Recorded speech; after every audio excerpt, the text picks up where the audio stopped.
We're joined from Wakefield by the retail analyst Kate Hardcastle to muse on some of this. Kate, very warm welcome to you and a Merry Christmas as well.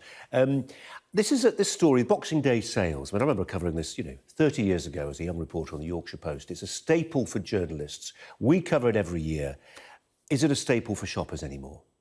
No, I think there's such a change in the way that consumers are buying now. You've mentioned already the sustainability and environmental element, people being more concerned about how much stuff they're consuming and how much they actually need.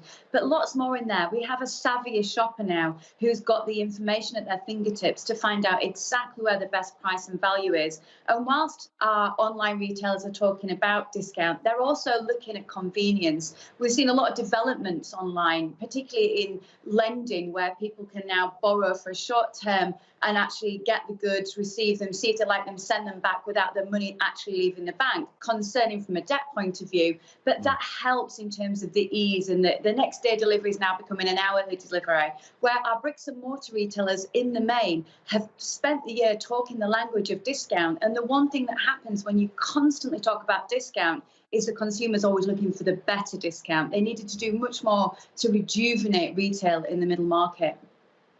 Well, on that subject of rejuvenation, there was our correspondent at the Metro Centre. A lot's talked about the experience of shopping, the really big, glitzy shopping centres. I'm guessing they're doing OK compared to the more humdrum high streets.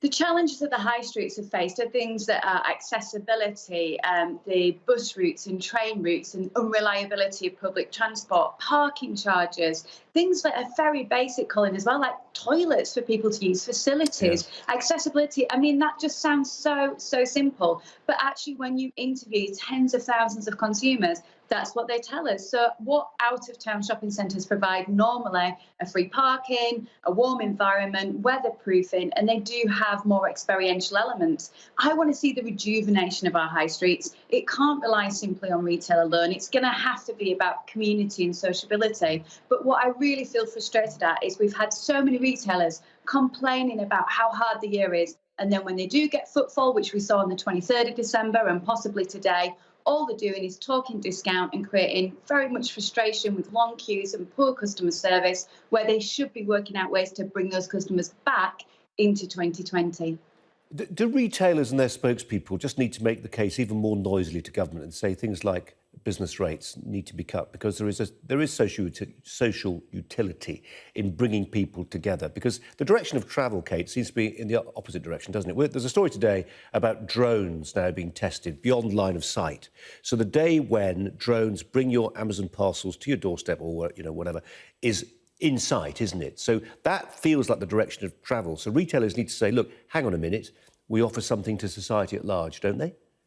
They need to work with their local communities rather than against them, and actually with fellow retailers to create a hub of places that people want to be. And that has to be done with, of course, the complete cooperation of local government, rates being reviewed, and looking at accessibility of things they can't control, like parking, etc. But what they do need to do is make that offer worthwhile, because even if you build it, the consumer may not necessarily come if actually the retail and offer is no better than they can find online. It has to be something that brings some joy, that has great experience, knowledge, or also the price and value element. But combined, it needs to feel good as a shopping experience. That's why we've seen the rise of things like Christmas markets. They may not always be the best value. They might be a bit of fun, but they bring people together in a communal way. We still want to socialise. Yeah, good point. Kate Hardcastle, good to talk to you. Thanks a lot, Kate. Thank you.